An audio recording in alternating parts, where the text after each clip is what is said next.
बहुत समय पहले की बात है, जब एक गांव में नीलम अपनी माँ के साथ एक छोटे से घर में रहती थी। उनका इस दुनिया में एक दूसरे के अलावा कोई नहीं था। नीलम की माँ शांति काफी बूढ़ी हो चुकी थी, जिस वजह से ना तो उनसे कोई बाहर का काम हो पाता था और ना ही घर का। नीलम बेचारी अकेली ही घर से सब काम करती और उसके बाद वो घर घर जाकर दूसरों का काम भी करती, जिससे उसके घर का गुजारा हो पाता था। एक दिन की बात है, जब नीलम घर का कुछ राशन और अपनी बीमार माँ की दवाई लेकर घर लौट रही होती है। पूरे महीने मेहनत की पर क्या ही मिला, जरा सा राशन। अब भगवान ही जाने कि इतने राशन से पूरा महीना कैसे निकलेगा। नीलम इतना सोच ही रही थी कि इतने में उसका पैर एक पत्थर से टकरा जाता है और उसका सारा राशन सड़क पर फैल जाता है। नीलम वहीं बैठकर रोने लगती है। सड़क पर सारा आटा बिखर जाता है और दवाई की शीशी भी टूट जाती है। भगवान, आखिर अब क्या चाहते हो? पहले ही कम दुख है हमारी जिंदगी में, जो ऊपर से ये सब। नीलम जब घर जाती है तो देखती है उसकी माँ बुखार से तप रही होती है। नीलम, मेरी बच्ची, मैं अब नहीं बचूंगी, तू अपना ध्यान रखना। नहीं माँ, मैं आपको कुछ नहीं होने दूंगी। मैं अभी तुम्हारे लिए दवाई लेकर आती हूँ। नीलम दवाई लेने जा पाती उससे पहले ही उसकी माँ दम तोड़ देती है। नीलम अब बिल्कुल अकेली रह जाती है। वो अपनी माँ के गले लगकर खूब रोती है और अपनी किस्मत को खूब कोसती है।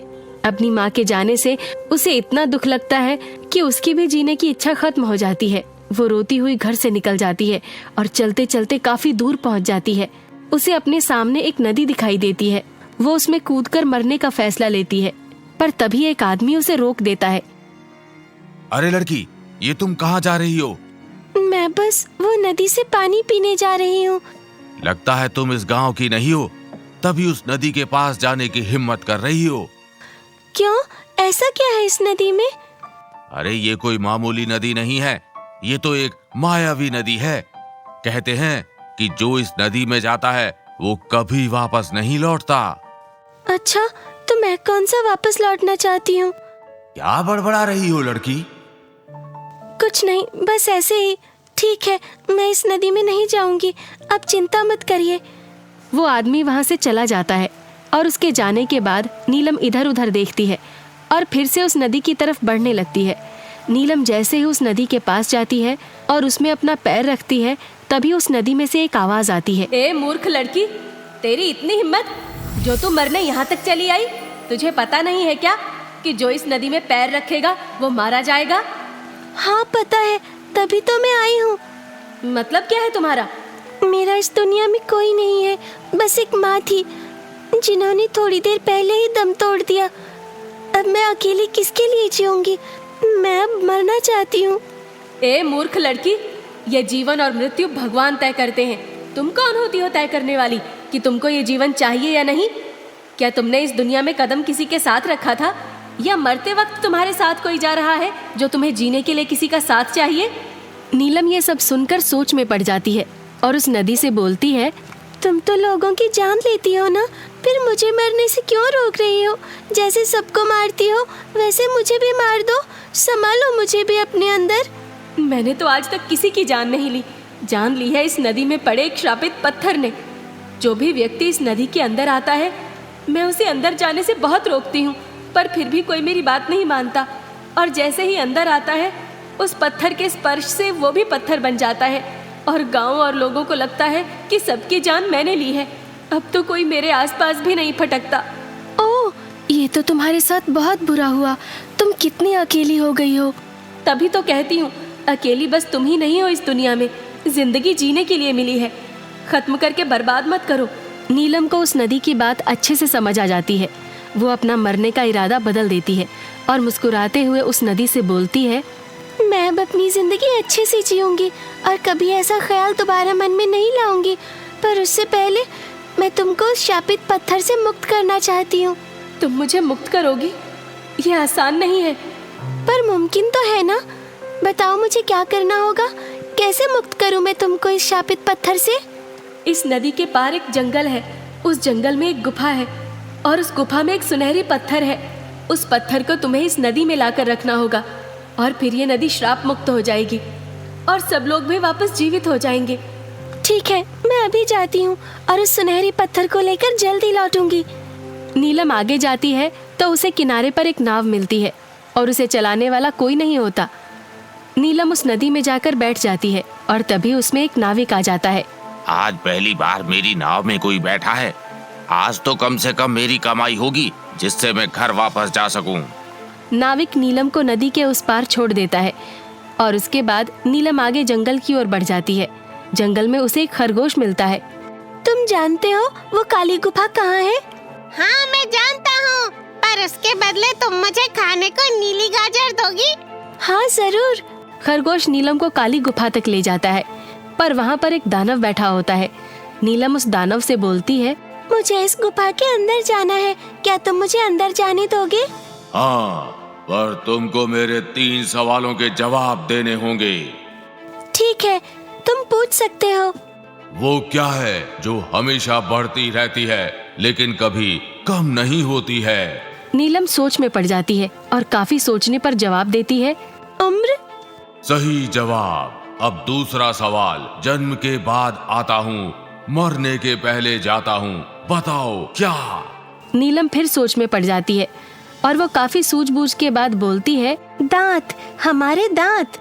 फिर से सही जवाब। अब आखिरी सवाल, वैसे मैं काला, जलाओ तो लाल, फेंको तो सफेद, खोलो मेरा भेद। ये तो आसान है, कोयला है ना? इतना बोलते ही दानव गुफा का दरवाजा खोल देता है। नीलम अंदर जाती है तो अंदर बहुत ही सुंदर नजारा होता है। एक हरी भरी दुनिया जहाँ ढेर सारे फल, फूल और सब्जियां लगे होते हैं। वहाँ पर उसे सुनहरी पत्थर दिख जाता है। उस पत्थर के ऊपर एक गिलहरी बैठी होती है। मुझे ये सुनहरी पत्थर चाहिए, क्या तुम इसके ऊपर से हट सकती हो? हट तो जाऊंगी, पर क्या उसके बदले तुम मुझे यहाँ से आजादी दिलाओगी? हाँ, क्यों नहीं। गिलहरी उस पत्थर से उतर जाती है, पर तभी एक आवाज आती है, तुम इस गुफा तक पहुंच गई हो, मतलब तुम एक नेक दिल और समझदार लड़की हो। इस गुफा में बहुत कुछ मौजूद है, जैसे उम्र कम करने वाला फल, सोने उगलने वाला कलश और रूप निखारने वाला फूल। पर तुम यहाँ से बस 3 चीजें ही ले जा सकती हो। बताओ तुमको क्या चाहिए? मुझे सुनहरी पत्थर, ये गिलहरी और नीली गाजर चाहिए। अजीब बात है लड़की, जो तुमने दुनिया की सबसे कीमती चीजों को छोड़ ये सब मांगा। खैर, तुम ये तीनों चीजें लेकर जा सकती हो। नीलम वहाँ से नीली गाजर उखाड़ लेती है। उसके बाद वो सुनहरी पत्थर को उठाती है और गिलहरी को अपने साथ चलने को बोलती है। बाहर जाते ही गिलहरी नीलम का शुक्रिया करती है और एक सुनहरी सिक्का देकर वहाँ से चली जाती है। उसके बाद नीलम वो नीली गाजर उस खरगोश को दे देती है, जिसे खाते ही वो खरगोश एक सुंदर लड़के में बदल जाता है। तुम कौन हो? मेरा नाम श्रवण है। मैं भी मायावी नदी को श्राप मुक्त करवाने आया था, पर ऐसा ना कर सका, इसलिए मैं खरगोश में बदल गया। पर आज तुमने मुझे आजाद कर दिया, तुम्हारा बहुत बहुत शुक्रिया। ये तो बहुत खुशी की बात है। चलो अब जल्दी से इस सुनहरे पत्थर को नदी के पास लेकर चलते हैं और इसे श्राप मुक्त करते हैं। नीलम और श्रवण उस सुनहरी पत्थर को लेकर नदी किनारे जाते हैं, जहाँ नाविक उनका इंतजार कर रहा होता है। दोनों उस नाव में बैठ जाते हैं और नाविक उनको नदी के उस पार छोड़ देता है। नीलम और श्रवण नाव से उतर जाते हैं और उसके बाद नाविक नीलम से नाव का किराया मांगता है। अब मुझे मेरा किराया दे दो ताकि मैं अपने घर लौट सकूं। पर मेरे पास तो पैसे। नीलम इतना बोलती ही है कि उसे तभी गिलहरी का दिया वो सिक्का याद आता है। नीलम उस सिक्के को नाविक को दे देती है। नाविक बड़ा खुश हो जाता है और अपनी नाव के साथ अचानक गायब हो जाता है। उसके बाद नीलम और श्रवण नदी के पास जाते हैं और नदी को आवाज देते हैं, मैं सुनहरी पत्थर ले आई हूँ, बताओ मुझे क्या करना है? मुझे पता था ये काम तुम ही कर सकती हो, तुम्हारा बहुत बहुत शुक्रिया। अब जल्दी से इस पत्थर को इस नदी में 10 कदम आगे बढ़कर रख दो। नीलम नदी के अंदर 10 कदम बढ़ाती है और उस सुनहरी पत्थर को वहाँ रख देती है। उस पत्थर के नदी में जाते ही नदी का रंग कुछ पल के लिए एकदम सुनहरा हो जाता है। वो श्रापित पत्थर अचानक गायब हो जाता है और श्राप की वजह से जो लोग पत्थर बन चुके होते हैं वो भी वापस जिंदा हो जाते हैं। मैं बच गया, मैं बच गया। मैं भी बच गया। अरे मैं भी बच गई। नीलम सबको ऐसे देखकर बड़ी खुश होती है। सभी लोग नीलम का बहुत शुक्रिया करते हैं। मायावी नदी भी नीलम का शुक्रिया करती है। अब मैं श्राप मुक्त हूँ और तुम ये बात गांव वालों को जाकर बता सकती हो। अब वो इस नदी का पानी पी सकते हैं। नीलम और श्रवण ये बात जाकर गांव वालों को बता देते हैं। गांव वाले नीलम की बहादुरी और अपने परिवार वालों को पाकर बड़े खुश होते हैं। अब तुम यहीं रहना हमारे गांव में। तुमने हमारे लिए कितना कुछ किया है, अब हमारा फर्ज है हम तुम्हारे लिए कुछ करेंगे। नीलम और श्रवण उसी गांव में खुशी खुशी रहने लगते हैं। कुछ समय बाद श्रवण नीलम से शादी की बात करता है और गांव वाले उनकी शादी करवा देते हैं। नीलम का जीवन खुशियों से भर जाता है और दोनों अक्सर उस मायावी नदी के किनारे जाकर समय बिताते हैं, जहां पर अब हमेशा चहल पहल रहती है।